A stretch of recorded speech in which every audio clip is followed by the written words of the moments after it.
المقابلہ میں آج ہم ایک ایسے نبی کے بارے میں بات کریں گے جنہیں ابو الانبیاء اور جد الانبیاء کہا جاتا ہے۔ ایک ایسا نام جو تینوں بڑے آسمانی مذاہب کی بنیاد بنا، ایک ایسا نبی جن کا ذکر ہر آسمانی کتاب میں عقیدت اور احترام سے کیا جاتا ہے۔ ہم بات کر رہے ہیں حضرت ابراہیم علیہ السلام کی۔ قرآن میں ان کا ذکر 69 دفعہ آیا ہے۔ بائبل میں ابراہیم کا نام تقریباً 250 بار آیا ہے، جبکہ یہودی روایات جیسے کہ مدراس میں تو ان کی کہانیاں ہر دوسرے صفحے پر موجود ہیں۔ حضرت ابراہیم کو یہودی ابراہم ایوینیو کہتے ہیں، یعنی ہمارے باپ ابراہیم۔ کرسچنز انہیں سادگی سے ابراہم کہتے ہیں، جبکہ مسلمان انہیں ابراہیم علیہ السلام کے نام سے پکارتے ہیں۔ تینوں مذاہب انہیں ابو الانبیاء یعنی نبیوں کا باپ مانتے ہیں، کیونکہ ان کے بعد آنے والے تقریباً تمام انبیاء انہی کی نسل سے تھے۔ گویا ان کا خاندان نبوت کا سرچشمہ بن گیا۔ آج ہم حضرت ابراہیم علیہ السلام کی زندگی پر تینوں عقیدوں یعنی یہودیت، عیسائیت اور اسلام کے مطابق روشنی ڈالیں گے اور دیکھیں گے کہ ان کے متعلق تینوں عقیدے کس طرح اپنا اپنا نقطۂ نظر بیان کرتے ہیں۔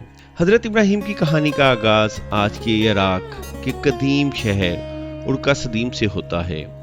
یہودی روایات خاص کر مدراس میں لکھا ہے کہ یہیں حضرت ابراہیم نے آنکھ کھولی۔ ان کے والد کا نام تارح تھا اور وہ بتوں کے کاریگر تھے، اپنے ہاتھ سے تراشے ہوئے بتوں کو بیچا کرتے تھے۔ اس بات کی گواہی بائبل کی کتاب پیدائش یعنی جینیسس بھی دیتی ہے۔ مدراس کی کچھ کہانیاں یہ بھی بتاتی ہیں کہ جب ابراہیم پیدا ہوئے تو اس وقت کے ظالم بادشاہ نمرود کے نجومیوں نے پیشن گوئی کی کہ یہ بچہ اس کی بادشاہت کا خاتمہ کر دے گا۔ یہ روایت یہودی تعلیمات کا ایک دلچسپ حصہ ہے، لیکن بائبل میں نہیں ملتی۔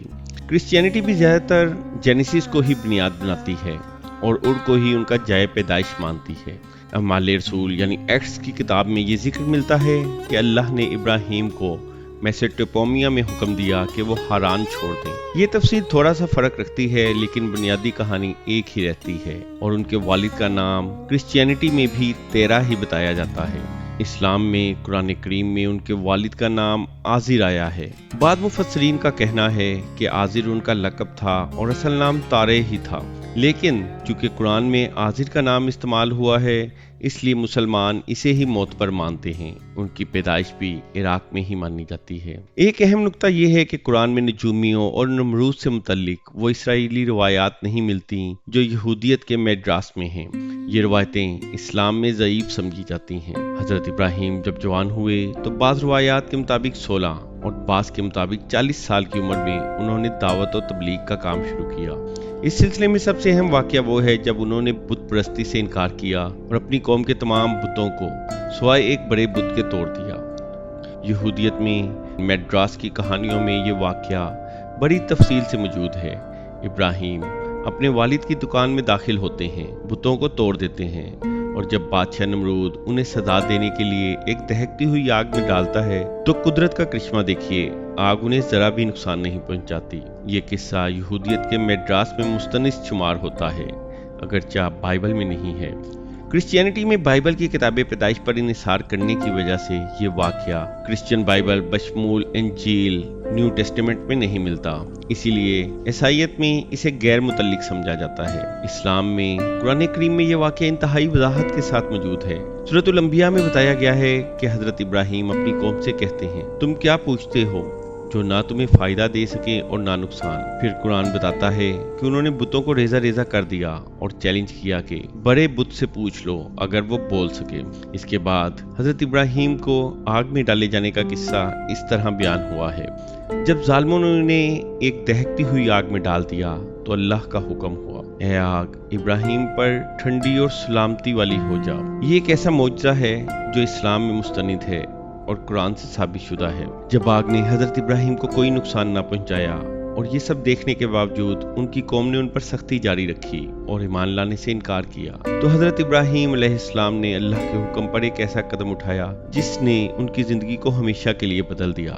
یہ تھی ان کی ہجرت، ایک نئی منزل کی طرف سفر۔ یہودیت اور عیسائیت میں یہ واقعہ اس طرح بیان ہوا ہے۔ بائبل کی کتاب پیدائش میں اللہ نے ابراہیم سے فرمایا، اپنے ملک، اپنے لوگوں اور اپنے باپ کے گھر کو چھوڑ دو اور اس زمین پر جاؤ جو میں تمہیں دکھاؤں گا، اور اسی حکم پر وہ حران سے کنان کی طرف روانہ ہو گئے۔ اعمال رسول ایکٹ 7 میں اسٹیفنز کہتے ہیں کہ یہ حکم میسوپوٹیمیا میں آیا تھا۔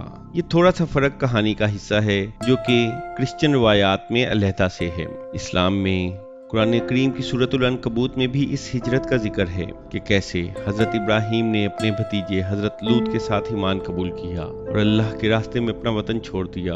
حضرت ابراہیم کے ساتھ ایک اور اہم شخصیت بھی ان کے سفر میں شریک تھی، ان کے بھتیجے حضرت لوط علیہ السلام۔ ان کا قصہ سدوم اور عمورہ کی عبرتناک کہانی سے جڑا ہے۔ بائبل کی جینیسس میں لکھا ہے کہ لوط ان کے بھتیجے تھے اور ان کے ساتھ ہی کنعان آئے تھے۔ سدوم اور عمورہ کا مشہور واقعہ جہاں ایک گنہگار قوم پر عذاب آیا، جینیسس میں تفصیل سے ملتا ہے۔ قرآن کریم میں بھی یہ قصہ سورہ ہود، سورۃ العنکبوت اور سورۃ الشعراء میں بڑی وضاحت سے موجود ہے، جو ان کی نافرمانی اور اس کے نتیجے میں آنے والے عبرتناک انجام کو بیان کرتا ہے۔ یہ کہانی انسانوں کے لیے بہت بڑا سبق ہے۔ ہجرت کے بعد حضرت ابراہیم کی خاندانی زندگی کا آغاز ہوا اور یہیں سے نسلوں کا وہ سلسلہ شروع ہوا جس نے تاریخ کو بدل دیا۔ کرسچینٹی میں ان کی پہلی رفیق حیات سارہ تھیں اور یہودی روایات میں سارہ کو بعض اوقات حضرت ابراہیم کی بھتیجی اور بعض اوقات سوتیلی بہن کے طور پر پیش کیا جاتا ہے۔ بعد میں ایک اور اہم شخصیت ان کی زندگی میں آئی، ہاجر۔ اسلام میں انہیں ہاجرہ کے نام سے بھی پکارا جاتا ہے اور پھر سارہ کی وفات کے بعد انہوں نے کتورہ سے بھی شادی کی۔ یہیں سے دو عظیم بیٹے پیدا ہوئے، حضرت ہاجر سے حضرت اسماعیل اور حضرت سارہ سے حضرت اسحاق۔ حضرت اسماعیل کی پیدائش حضرت ابراہیم کی عمر کے 86ویں سال میں ہوئی، جبکہ حضرت اسحاق کی پیدائش ابراہیم کی عمر کے 100ویں سال میں ہوئی۔ یہاں یاد رکھنے کی بات یہ ہے کہ اسلام میں حضرت ابراہیم کی عمر کا ذکر اس طرح نہیں ہے، بلکہ یہ تمام چیزیں اسرائیلیات سے آئی ہیں۔ البتہ یہودیت اور کرسچینٹی میں یہ عمر مستند مانی جاتی ہے۔ اس سے پہلے کہ ہم لوگ مزید آگے چلیں، یہاں یہ بتانا مناسب ہوگا کہ عہد کیا ہے۔ اللہ نے حضرت ابراہیم سے 4 وعدے کیے تھے، جسے جینیسس میں اس طرح بیان کیا گیا ہے۔ پہلا، وہ قوموں کے باپ بنیں گے۔ دوسرا، ان کی نسل سے بادشاہ آئیں گے۔ تیسرا، کنعان کی زمین ان کی نسل کو ملے گی۔ چوتھا، اس عہد کی علامت ختنہ رہے گی۔ جینیسس میں بتایا گیا ہے کہ اللہ کا خاص عہد صرف اسحاق کی نسل سے جاری ہوا، جو بعد میں یہودی قوم کی بنیاد بنا۔ اس عہد میں زمین، نسل اور برکت کے وعدے شامل تھے۔ مدراس میں کچھ روایتیں ہیں جو کہتی ہیں کہ کتورہ اصل میں ہاجر ہی تھی، جن سے ابراہیم نے دوبارہ شادی کی۔ عیسائیت بھی یہودی روایات کو ہی مانتی ہے۔ پولس رسول کی خطوط گلاتیوں 4 میں ہاجر کو بانڈ وومن یعنی لونڈی کہا گیا ہے، اور اسماعیل کو جسمانی پیدائش قرار دیا گیا ہے، جبکہ اسحاق کو وعدے کے مطابق پیدا ہونے والا۔ یہ دراصل ایک علامتی معنی تھا جس میں ہاجر کو پرانے عہد اور سارہ کو نئے عہد کی نمائندگی کے طور پر پیش کیا گیا۔ یہودیت اور عیسائیت میں حضرت اسماعیل کو اتنی اہمیت حاصل نہیں ہے، بلکہ اصل اہمیت حضرت اسحاق کو حاصل ہے، کیونکہ یہودیت اور عیسائیت کے مطابق حضرت اسحاق ہی عہد کی نشانی تھے۔ اسلام میں قرآن کریم میں حضرت اسماعیل اور حضرت اسحاق دونوں کا ذکر نہایت عزت و احترام سے آیا ہے۔ دونوں کو اللہ کا برگزیدہ نبی اور بندہ مانا جاتا ہے۔ اسلام میں اگرچہ دونوں کو ہی متبرک سمجھا جاتا ہے، لیکن حضرت محمد صلی اللہ علیہ وآلہ وسلم کا شجرہ نسب حضرت اسماعیل سے شروع ہوتا ہے، جو خانہ کعبہ کی تعمیر سے بھی جڑتا ہے۔ یہ یہودیت اور عیسائیت سے ایک اہم فرق ہے جو حضرت اسماعیل کی اہمیت کو نمایاں کرتا ہے۔ اور اب ہم حضرت ابراہیم کی زندگی کے سب سے مشکل واقعے، سب سے طاقتور اور سب سے عظیم امتحان کی طرف آتے ہیں، قربانی کا وہ واقعہ جس نے ان کے ایمان کی انتہا کو چھو لیا۔ یہودیوں کے لیے یہ واقعہ عقیدہ کہلاتا ہے، یعنی اسحاق کو باندھنا۔ جینیسس میں لکھا ہے کہ اللہ نے ابراہیم سے فرمایا کہ اپنے اکلوتے بیٹے اسحاق کو قربان کر دو۔ یہ ایک ایسا حکم تھا جو دل چیر دیتا، لیکن ابراہیم کے ایمان کی پختگی دیکھیے کہ وہ بغیر کسی تردد کے تیار ہو گئے۔ یہ اطاعت اور توکل کی سب سے بڑی مثال ہے۔ تلمود میں کچھ ربیوں کا ماننا ہے کہ عقیدہ میں اسحاق کی واقعی قربانی ہو گئی تھی، لیکن اللہ نے انہیں دوبارہ زندہ کر دیا۔ لیکن یہ نقطہ نظر یہودی مذہب میں عام نہیں ہے۔ کرسچینٹی بھی اسحاق کی قربانی کو مانتی ہے اور اسے حضرت عیسیٰ علیہ السلام کی آئندہ قربانی کی پیش گوئی کے طور پر دیکھتی ہے۔ عبرانیوں میں لکھا ہے کہ ابراہیم کا ایمان اتنا مضبوط تھا کہ وہ یقین رکھتے تھے کہ اگر اسحاق مر بھی جائے تو اللہ اسے زندہ کر دے گا۔ یہ دراصل مکمل توکل اور امید کی کہانی ہے۔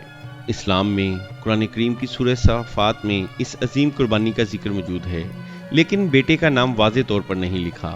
زیادہ تر مسلمان مفسرین اس بات پر متفق ہیں کہ یہ حضرت اسماعیل تھے، کیونکہ یہ واقعہ مکہ کی کہانی اور کعبہ کی تعمیر سے گہرا تعلق رکھتا ہے۔ یہ قربانی آج بھی حج کے موقع پر لاکھوں مسلمانوں کو اللہ کی راہ میں اپنا سب کچھ قربان کرنے کی یاد دلاتی ہے۔ قربانی کے بعد ایک اور اہم واقعہ جو صرف اسلامی روایات کا حصہ ہے، خانہ کعبہ کی تعمیر تھی۔ یہ ایک ایسا مقدس گھر ہے جس نے قیامت تک کے لیے مسلمانوں کی عبادت کا مرکز بننا تھا۔ کرسچینٹی اور یہودیت میں اس واقعے کا ذکر نہیں ملتا، اور ان کے نزدیک یہ ایک غیر مستند بات ہے۔ اسلام میں قرآن کریم کی سورۃ البقرہ میں یہ انتہائی شاندار انداز میں بیان کیا گیا ہے کہ حضرت ابراہیم اور حضرت اسماعیل نے مل کر اللہ کے حکم سے خانہ کعبہ کی بنیادیں اٹھائیں۔ وہ دونوں دعائیں کرتے جا رہے تھے، اے ہمارے رب، ہم سے قبول فرما، بے شک تو ہی سننے والا جاننے والا ہے۔ یہ صرف ایک عمارت کی تعمیر نہیں، بلکہ اللہ کے گھر کی بنیاد تھی جو دنیا بھر کے مسلمانوں کے لیے آج بھی اتحاد اور عبادت کا مرکز ہے۔ اور آخر میں حضرت ابراہیم کی وفات اور ان کی تدفین یہودیت اور عیسائیت کے مطابق حضرت ابراہیم کی عمر 175 سال رہی۔ انہیں ہیبرون میں مکفیلیہ کے غار میں دفن کیا گیا۔ آج بھی مغربی کنارے کے شہر ہیبرون میں یہ ایک مقدس مقام ہے جسے مسجد ابراہیم یا کیو آف پیٹریارچز کہا جاتا ہے، جہاں یہودی، عیسائی اور مسلمان سب زیارت کے لیے جاتے ہیں۔ یہ جگہ تینوں مذاہب کے لیے ایک مشترکہ ورثے کی حیثیت رکھتی ہے۔ قرآن کریم میں ان کی وفات یا تدفین کی تفصیل نہیں ملتی، لیکن اسلامی روایات اسرائیلیات کو بنیاد بناتے ہوئے اسی مقام کو ان کی آخری آرامگاہ بتاتی ہیں۔